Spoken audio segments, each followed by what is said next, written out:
Permeability of stratified soil deposits. എന്താണ് stratified soil deposits എന്ന് ആദ്യം നോക്കാം. നമ്മുടെ എർത്തിൽ എക്സിസ്റ്റ് ചെയ്യുന്ന എല്ലാ സോയിൽ ഡെപ്പോസിറ്റ്സും ഒരു സിംഗിൾ ലെയർ തന്നെ ആവണമെന്നില്ല.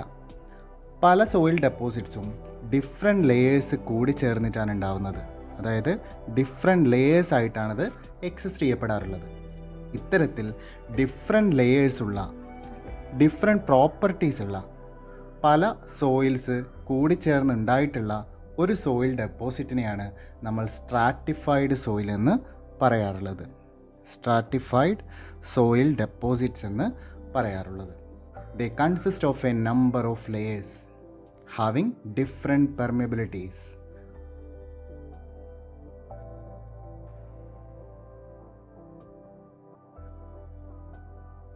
ഫോർ എക്സാമ്പിൾ, ഈ ഒരു ഫിഗർ കൺസിഡർ ചെയ്യാം. ഇതൊരു സോയിൽ ഡെപ്പോസിറ്റ് ആണ് വിത്ത് 3 ലെയേഴ്സ് അല്ലേ, 3 ലെയേഴ്സ് ഉള്ള ഒരു സോയിൽ ഡെപ്പോസിറ്റ് ആണിത്. ഓരോ ലെയേഴ്സിൻ്റെയും കോഎഫിഷ്യൻ്റ് ഓഫ് പെർമിയബിലിറ്റി ആണ് K1, K2, K3. ഇത്തരത്തിൽ ഡിഫറെൻറ്റ് പെർമിയബിലിറ്റീസ് ഉള്ള ഡിഫറെൻറ്റ് പ്രോപ്പർട്ടീസ് ഉള്ള ഒരു സോയിൽ ഡെപ്പോസിറ്റ് പല ലെയേഴ്സായിട്ട് എക്സിസ്റ്റ് ചെയ്യുന്നുണ്ടെങ്കിൽ അതിനെ നമുക്ക് വിളിക്കാം സ്ട്രാറ്റിഫൈഡ് സോയിൽ ഡെപ്പോസിറ്റ് എന്ന്. അപ്പോൾ ഇവിടെ നമ്മൾ പഠിക്കാൻ പോകുന്നത് ഇത്തരത്തിലുള്ള ഒരു സ്ട്രാറ്റിഫൈഡ് സോയിൽ ഡെപ്പോസിറ്റ്സിനുള്ളിലൂടെ വാട്ടർ ഫ്ലോ ഒക്കർ ചെയ്യുമ്പോൾ അവിടെ ആവറേജ് പെർമിയബിലിറ്റി എങ്ങനെ കണ്ടുപിടിക്കാം എന്നുള്ളതാണ്. ആവറേജ് പെർമിയബിലിറ്റി തന്നെ നമ്മൾ 2 രീതിയിൽ കണ്ടുപിടിക്കും. ഫസ്റ്റ് കേസ് എന്ന് പറയുന്നത് if the flow is parallel to the planes of stratification. Okay, അപ്പോൾ ഇവിടെ സ്ട്രാറ്റിഫിക്കേഷൻ എന്ന് വെച്ചിട്ടുണ്ടെങ്കിൽ ലെയേഴ്സായിട്ട് നമ്മൾ ഡിവൈഡ് ചെയ്യുന്നത് ഈ ഒരു ഡയറക്ഷനിലാണ് അല്ലേ, അതായത് ഹൊറിസോണ്ടൽ ഡയറക്ഷനിലാണ്. ഇതാണ് ഓരോ ലെയേഴ്സിൻ്റെയും ബൗണ്ടറി എന്ന് പറയുന്നത് ആണല്ലോ. അപ്പോൾ ഈ ബൗണ്ടറിക്ക് പാരലായിട്ട് ഫ്ലോ ഒക്കർ ചെയ്യുന്ന സമയത്ത് എന്തായിരിക്കും ആവറേജ് പെർമിയബിലിറ്റി, അതായത് ഈ രീതിയിൽ ഫ്ലോ ഒക്കർ ചെയ്യുന്ന സമയത്ത്.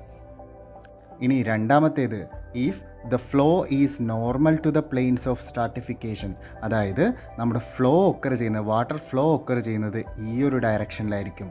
സ്ട്രാറ്റിഫിക്കേഷന് പെർപെൻഡിക്കുലർ ഡയറക്ഷനിലാണ് ഫ്ലോ ഒക്കർ ചെയ്യുന്നതെങ്കിൽ അവിടെ ഉണ്ടാകുന്ന average permeability as a whole means ഈ സോയിൽ ഡെപ്പോസിറ്റിൻ്റെ ആവറേജ് പെർമിയബിലിറ്റി എന്തായിരിക്കും.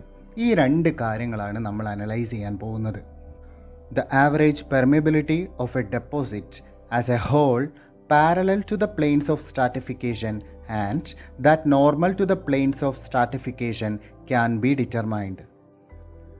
ഈ ഒരു ഫിഗർ നോക്കുക. ഈ ഒരു ഫിഗറിൽ പല ലെയേഴ്സായിട്ട് ഒരു സ്ട്രാറ്റിഫൈഡ് സോയിൽ ഡെപ്പോസിറ്റാണ് കാണിച്ചിരിക്കുന്നത്. അവിടെ ഉണ്ടാവുന്ന ഫ്ലോ നോർമൽ ടു സ്ട്രാറ്റിഫിക്കേഷനാണ് ഇവിടെ ഇൻഡിക്കേറ്റ് ചെയ്തിട്ടുള്ളത്.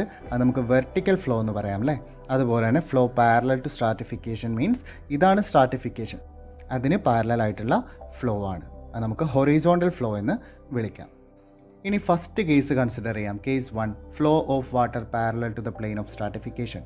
പ്ലെയിൻ ഓഫ് സ്ട്രാറ്റിഫിക്കേഷന് പാരലലായിട്ട് വാട്ടർ ഫ്ലോ ഉള്ള സമയത്ത് എന്തായിരിക്കും അവിടെ ഉണ്ടാവുന്ന ആവറേജ് പെർമിയബിലിറ്റി, ഇതാണ് കാണാൻ പോകുന്നത്.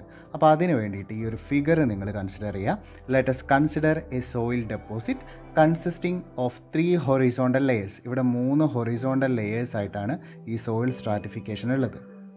Of thickness H1, H2 and H3. 3ൻ്റെയും തിക്നെസ് സെപ്പറേറ്റ് ആയിട്ട് നമ്മളിവിടെ എഴുതിയിട്ടുണ്ട്. H1, H2, H3. Okay, layer 1 H1 ആണ്, ലെയർ 2 H2, ലെയർ 3 H3. ഇത് തിക്നെസ് ആണ്. അതുപോലെ 3 സോയിലിൻ്റെയും പെർമിയബിലിറ്റീസ് ഡിഫറെൻ്റ് ആണ് അല്ലേ. സ്ട്രാറ്റിഫൈഡ് സോയിൽ ഡെപ്പോസിറ്റ് ആണ്. 3 സോയിലിൻ്റെയും പെർമിയബിലിറ്റീസും ഡിഫറെൻ്റ് ആണ്. K1, K2, K3 എന്ന് നമുക്ക് ഇൻഡിക്കേറ്റ് ചെയ്യാം. പെർമിയബിലിറ്റി കൂടുതലാണെങ്കിൽ അതിലൂടെ ഉണ്ടാവുന്ന വാട്ടർ ഫ്ലോയിൻ്റെ വെലോസിറ്റിയും കൂടുതലായിരിക്കും. ഇനി പെർമിയബിലിറ്റി കുറവാണെങ്കിലോ അതിലൂടെയുള്ള ഫ്ലോ വെലോസിറ്റി കുറവായിരിക്കും. അപ്പോൾ ഇത്തരത്തിൽ ഡിഫറെൻറ്റ് പ്രോപ്പർട്ടീസ് ആയിരിക്കും ഈ ഒരു സ്ട്രാറ്റിഫൈഡ് സോയിൽ ഡെപ്പോസിറ്റിൻ്റെ ഡിഫറെൻറ്റ് ലെയേഴ്സിന് ഉണ്ടാവുക. ഇവിടെ Q എന്ന ലെറ്റർ വെച്ച് ഇൻഡിക്കേറ്റ് ചെയ്തിരിക്കുന്നത് ഫ്ലോ ഓഫ് വാട്ടർ ആണ്. വാട്ടർ ഫ്ലോയിൻ്റെ ഡിസ്ചാർജ് ആണ് ഇവിടെ കാണിച്ചിരിക്കുന്നത്.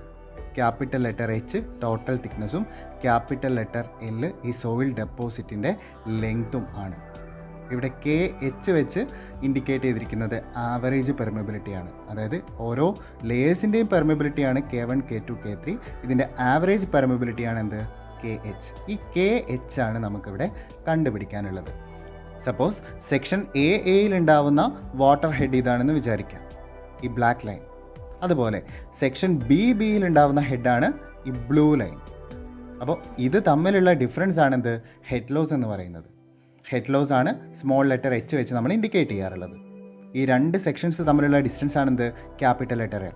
ഈ same for all the layers. ഏത് ലെയർ നമ്മൾ കൺസിഡർ ചെയ്താലും ഇവിടെ ഉണ്ടാകുന്ന ഹെഡ് ലോസ്, അതായത് സ്മോൾ ലെറ്റർ എച്ച്, ഈ ഒരു ഡിഫറൻസ് സെയിം ആയിരിക്കും. ഓക്കെ, അപ്പോൾ നമുക്കറിയാം ഹൈഡ്രോളിക് ഗ്രേഡിയൻ്റ് എന്ന് വെച്ചാൽ എന്താണ്? Hydraulic gradient is equal to small letter h divided by l അല്ലേ? അതായത് head loss divided by the length of specimen ആണെന്ത് ഹൈഡ്രോളിക് ഗ്രേഡിയൻ്റ് എന്ന് പറയുന്നത്. ദാറ്റ് ഈസ് ഇവിടെ h and l are same, രണ്ടും ഇവിടെ സെയിം ആണ്.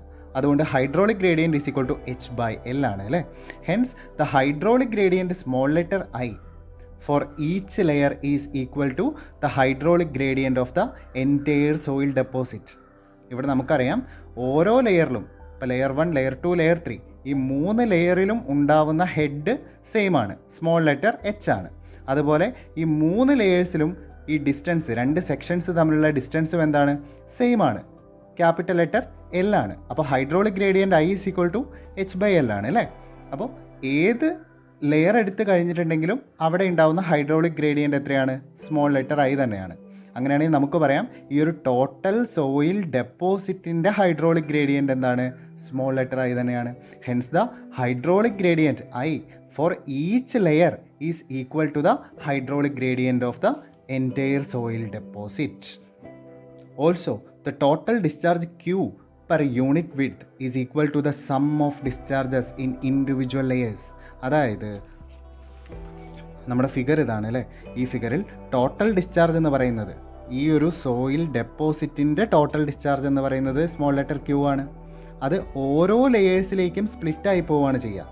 ഓരോ സോയിൽ ലെയറിൻ്റെയും പെർമിയബിലിറ്റിക്ക് അനുസരിച്ച് ഡിസ്ചാർജിന് വേരിയേഷൻ ഉണ്ടാവും അല്ലേ. അപ്പോൾ Q1 + Q2 + Q3 is equal to Q എന്ന് നമുക്ക് എഴുതാമല്ലോ. ഈ ക്യൂ ആണ് 3 ആയിട്ട് ഡിവൈഡ് ചെയ്ത് പോകുന്നത്. ഓക്കെ, അപ്പോൾ നമുക്ക് എന്ത് പറയാം? The total discharge Q per unit width. ഇവിടെ നമ്മൾ വിഡ്ത്ത് യൂണിറ്റി ആയിട്ടാണ് എടുക്കുന്നത് കേട്ടോ. Q per unit width is equal to the sum of discharges in individual layers. അപ്പോൾ നമുക്ക് എഴുതാം Q is equal to Q1 + Q2 + Q3. നേരത്തെ എക്സ്പ്ലെയിൻ ചെയ്തതുപോലെ തന്നെ ഏത് ലെയർ എടുത്തിട്ടുണ്ടെങ്കിലും അവിടെ ഉണ്ടാകുന്ന ഹെഡ് ലോസ് എന്തിനോട് ഈക്വൽ ആണ്? സ്മോൾ ലെറ്റർ എച്ചിനോട് ഈക്വൽ ആണ് അല്ലേ. അതായത് ഹെഡ് ലോസ് അവിടെ സെയിം ആണ്. സോ നമുക്ക് എഴുതാം H is equal to H1 is equal to H2 is equal to H3. H1 എന്ന് വെച്ചാൽ എന്താണ്? ഫസ്റ്റ് ലെയറിലുള്ള head loss. That is equal to second ലെയറിലുള്ള head loss. H3 is the head loss in third layer അല്ലേ. അപ്പോൾ അത് മൂന്നും എന്തിനോട് ഈക്വൽ ആണ്? സ്മോൾ ലെറ്റർ എച്ചിനോട് ഈക്വൽ ആണ്. അതുപോലെ തന്നെ ഹൈഡ്രോളിക് ഗ്രേഡിയൻറ്റും 3 ലെയേഴ്സിനും ഈക്വൽ ആണ് അല്ലേ. അതായത് I1 equal to I2 equal to I3 and that is equal to I. നമുക്കറിയാം according to Darcy's law Q is equal to KIA, where Q is the discharge, K is the coefficient of permeability, I is the hydraulic gradient and A is the cross sectional area അല്ലേ. ഇനി നമുക്ക് 3 ലെയേഴ്സിൽ ഏതെങ്കിലും ഒരെണ്ണം എടുക്കാം. For example നമ്മൾ first ലെയറാണ് consider ചെയ്തതെന്ന് വിചാരിക്കാം. അപ്പോൾ ഫസ്റ്റ് ലെയറിൻ്റെ തിക്നെസ് H1 ആയിരുന്നു അല്ലേ. അവിടുത്തെ coefficient of permeability K1 hydraulic gradient I1 ആയിരുന്നു അല്ലേ. I1 is equal to I ആണ്, സ്മോൾ ലെറ്റർ I ആണ്. ഇനി ഇവിടുത്തെ ക്രോസ് സെക്ഷണൽ ഏരിയ കാണണം. ക്രോസ് സെക്ഷണൽ ഏരിയ എന്ന് വെച്ചാൽ നമ്മൾ ഈ രീതിയിൽ കട്ട് ചെയ്തെടുക്കണം അല്ലേ. അതായത് ഇവിടെ നിന്ന് ഒരു സെക്ഷൻ കട്ട് ചെയ്തിട്ട് നോക്കാം. ഈ രീതിയിൽ ഇവിടെ നിന്ന് ഇങ്ങോട്ടേക്ക് നോക്കാം. ഹൈറ്റ് എത്രയാണെന്ന് നമുക്കറിയാം H1. വിഡ്ത്ത് നമ്മൾ കൺസിഡർ ചെയ്യുന്നത് യൂണിറ്റ് വിഡ്ത്ത് ആണ്, അതായത് 1 ആണ്. അപ്പോൾ അങ്ങനെ നോക്കുമ്പോൾ എന്തായിരിക്കും cross sectional area? Cross sectional area is equal to ഇതുപോലെ വരും അല്ലേ. അതായത് ഹൈറ്റ് H1 ഇൻറ്റു വിഡ്ത്ത് എത്രയാണ്? 1. So A1 is equal to H1 എന്ന് എഴുതാം. എന്തുകൊണ്ടാണ് A1? A1 means the cross sectional area of layer 1. അപ്പോൾ ലെയർ 1ൻ്റെ ക്രോസ് സെക്ഷണൽ ഏരിയ ആണെന്ത്? A1 എന്ന് പറയുന്നത്. That is equal to H1. കാരണം നമ്മൾ വിഡ്ത്ത് ഇവിടെ കൺസിഡർ ചെയ്യുന്നത് യൂണിറ്റി ആയിട്ടാണ്. അപ്പോൾ നമുക്ക് എഴുതാം A is equal to H. A1 is equal to H1 ആണ്. അങ്ങനെയാണെങ്കിൽ A2 എന്തായിരിക്കും? H2 ആയിരിക്കും. A3 എന്തായിരിക്കും? H3 ആയിരിക്കും. അപ്പോൾ നമുക്ക് കോമൺലി പറയാം A is equal to H. ഇവിടെ Q എന്ന് പറയുന്നത് ടോട്ടൽ ഡിസ്ചാർജ് ആണ്, അതായത് total discharge of soil deposit ആണ് അല്ലേ. ഇപ്പോൾ ഈ ഫിഗർ നോക്കിക്കഴിഞ്ഞാൽ ഈ ഒരു സ്ട്രാറ്റിഫൈഡ് സോയിൽ ഡെപ്പോസിറ്റിലൂടെയുള്ള ടോട്ടൽ ഡിസ്ചാർജ് ആണെന്ത്? Q. അതുപോലെ ഈ ഒരു ഡെപ്പോസിറ്റിൻ്റെ ആവറേജ് പെർമിയബിലിറ്റി ആണെന്ത്? KH ആണല്ലോ. അപ്പോൾ നമുക്ക് എഴുതാം Q is equal to average permeability KH into hydraulic gradient small letter I into capital letter H, അതായത് ടോട്ടൽ തിക്നെസ്. എന്തുകൊണ്ടാണ് ഈ ടോട്ടൽ തിക്നെസ് നമ്മൾ കൺസിഡർ ചെയ്തത്? കാരണം ഇവിടെ നമ്മൾ ഡിസ്കസ് ചെയ്യുന്നത് ഈ സോയിൽ ഡെപ്പോസിറ്റിൻ്റെ ഡിസ്ചാർജും ഹൈറ്റും പെർമിയബിലിറ്റിയുമാണ്. നമ്മൾ ഓൾറെഡി കണ്ടിട്ടുണ്ടായിരുന്നു ടോട്ടൽ ഡിസ്ചാർജ് എന്ന് പറയുന്നത് it is equal to the sum of discharges in individual layers എന്ന്. അതായത് ഈ Q is equal to Q1 plus Q2 plus Q3 ആണെന്ന് നമ്മൾ ഓൾറെഡി ഡിസ്കസ് ചെയ്തതാണ് ആണല്ലോ. അപ്പോൾ Q is equal to Q1 plus Q2 plus Q3. ഇനി നമുക്ക് ഇത് ഓരോന്നും എങ്ങനെ എഴുതാൻ പറ്റും? Q1 നമുക്ക് എങ്ങനെ എഴുതാം? Q1 is equal to K1 into I1 into H1 അല്ലേ? ഫസ്റ്റ് ലെയർ നമ്മൾ കൺസിഡർ ചെയ്യുന്നു. ഫസ്റ്റ് ലെയറിലെ ഡിസ്ചാർജ് എങ്ങനെ കണ്ടുപിടിക്കും? KIA ആണ് ഇക്വേഷൻ. ഇവിടെ K എത്രയാണ്? K1. ഓക്കെ, അതുപോലെ തന്നെ ഹൈഡ്രോളിക് ഗ്രേഡിയൻറ്റ് I1, ഹൈറ്റ് എത്രയാണ്? H1. ഓക്കെ, അങ്ങനെയാണ് Q1 is equal to K1 I1 H1 വന്നത്. അതുപോലെ തന്നെ similarly Q2 is equal to K2 I2 H2, Q3 is equal to K3 I3 H3. പക്ഷേ ഇവിടെ നമുക്ക് അറിയുന്നൊരു കാര്യമുണ്ട്. I1 is equal to I2 is equal to I3 is equal to I ആണ് അല്ലേ? അതായത് I is equal to I1 is equal to I2 is equal to I3 ആണ്. I ഇവിടെ 3 കേസിലും ഈക്വൽ ആണ്. അപ്പോൾ നമുക്ക് ഇത് ഈ രീതിയിൽ മാറ്റി എഴുതിക്കൂടെ? Q എന്ന് വെച്ചാൽ എന്താണ്? KH into I into H അല്ലേ? അപ്പോൾ KH I H that is equal to Q1 K1 I1 H1 plus K2 I2 H2 plus K3 I3 H3. ഇവിടെ എല്ലാ കേസിലും I വാല്യൂ സെയിം ആണ്. അപ്പോൾ I വാല്യൂ അവിടെ ക്യാൻസൽ ആയിപ്പോകും. ഇനി നമുക്ക് ആവറേജ് പെർമിയബിലിറ്റി കണ്ടുപിടിച്ചൂടെ? KH is equal to K1 H1 plus K2 H2 plus K3 H3 divided by capital letter H, where KH is the average permeability for entire soil. അപ്പോൾ ഈ രീതിയിലാണ് ഒരു stratified soil ഡെപ്പോസിറ്റിൽ if the flow of water is parallel to the plane of stratification നമുക്ക് average permeability കണ്ടുപിടിക്കാൻ സാധിക്കുന്നത്. ഇനി ഒരു പ്രോബ്ലം ചെയ്ത് നോക്കാം. ക്വസ്റ്റ്യൻ എഴുതുക. Determine the average coefficient of permeability in the horizontal direction for a deposit consisting of 3 layers. 3 layers ഉള്ള ഒരു സോയിൽ ഡെപ്പോസിറ്റാണ് നമ്മൾ കൺസിഡർ ചെയ്യുന്നത്. ഓക്കെ, അപ്പോൾ ഹൊറിസോണ്ടൽ ഡയറക്ഷനിലുള്ള ആവറേജ് കോഎഫിഷ്യൻ്റ് ഓഫ് പെർമിയബിലിറ്റിയാണ് നമുക്ക് കണ്ടുപിടിക്കേണ്ടത്. അപ്പോൾ ഈ രീതിയിലാണ് ഫ്ലോ ഉണ്ടാവുന്നത്. KH ആണ് കണ്ടുപിടിക്കേണ്ടത്. 3 ലെയേഴ്സ് ആണെന്നും പറഞ്ഞിട്ടുണ്ട് അല്ലേ?